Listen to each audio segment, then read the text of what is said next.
दोस्तों, इस वीडियो में हम लोग बात करेंगे टेलीविज़न के पहले सुपरस्टार शेखर सुमन साहब की। शेखर सुमन साहब सिर्फ़ एक अच्छे एक्टर ही नहीं हैं, बल्कि मल्टी फेसेटेड पर्सनैलिटी हैं।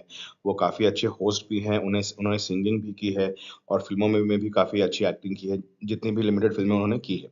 और अब तो वो वेब सीरीज़ में भी आ रहे हैं और लास्ट बार वो हीरा मंडी में दिखे थे, जो संजय लीला भंसाली की प्रोडक्शन थी और आज भी वो काफ़ी रेलेवेंट हैं। इनकी शुरुआत तो एज़ अ हीरो हुई थी in one of the biggest production of that time, उत्सव मूवी में।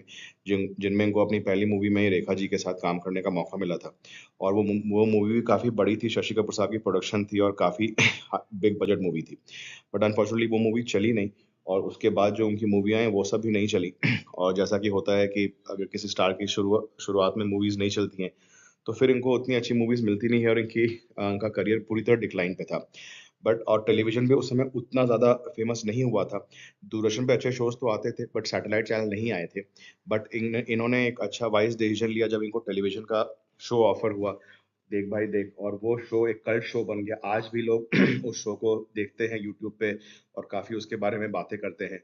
It was one of its kind. और उसके बाद तो शेखर सुमन साहब के हिट शोज़ की पूरी झड़ी लग गई through out the 90s, early 2000 और एक से एक अच्छे उन्होंने शो किए। और उनकी सबसे अच्छी बात ये थी कि वो काफ़ी वर्सेटाइल एक्टर हैं।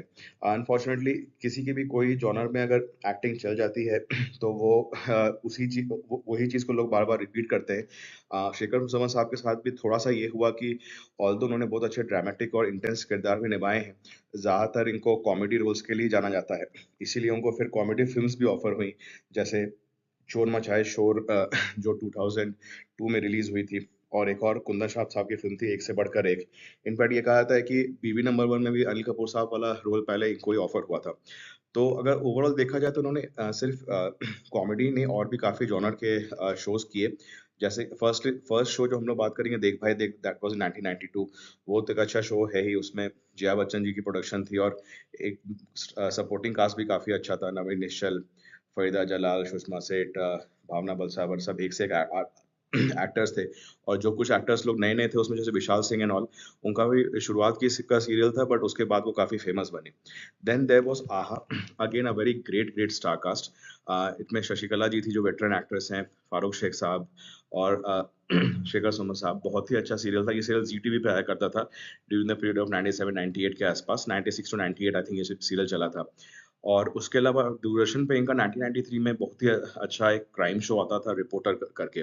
ये भी जो लोग बड़े टीवी बफ्स रहे हैं, इस शो को हमेशा याद रखते हैं बिकॉज़ बहुत ही अच्छा डिटेक्टिव शो था। हर एक एपिसोड में कैसे एक पर्टिकुलर क्राइम को लेके, केस को लेके सॉल्व किया जाता था। तो इट वाज़ मोर और less a detective kind of a show only. And then there was again a comedy show, Vilayati Babu, जिसमें सुधीर पांडे साहब इनके फादर बने थे। एंड देयर वाज़ अंदाज़, जो हिमेश रेशमिया की प्रोडक्शन थी।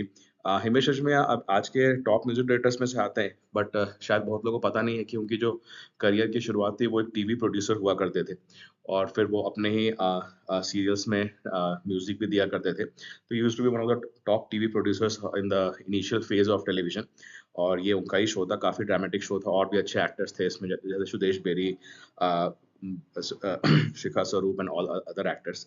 देन एक शो जो कि शेखर सुमन साहब ऑलरेडी अच्छा कर ही रहे थे, बट एक शो जो उनको दूसरे लेवल पे पहुंचा दिया, वो था movers and shakers, which came in 1998। Jay Leno show जो है, उसका ये कॉपी थी, पर उसको काफ़ी इंडियनाइज्ड वे में अच्छे से बनाया था। शो का फॉर्मेट आप सबने देखा ही होगा। शुरू में कुछ जोक्स होते थे, पॉलिटिकल इश्यूज, सोशल इश्यूज और उस समय के जो रेलेवेंट इश्यूज थे उस पे सटायर टाइप से, एंड उसके बाद एक कोई गेस्ट आते थे। Either they can be from music industry, film industry, TV industry और any other field of life. और सबसे बड़ी बात ये है कि एक समय ऐसा था कि कोई अगर मूवर्स एंड शेकर्स में इनवाइट होता था तो ये एक शान की बात होती थी कि हाँ, वो मूवर्स एंड शेकर्स में जा रहा है।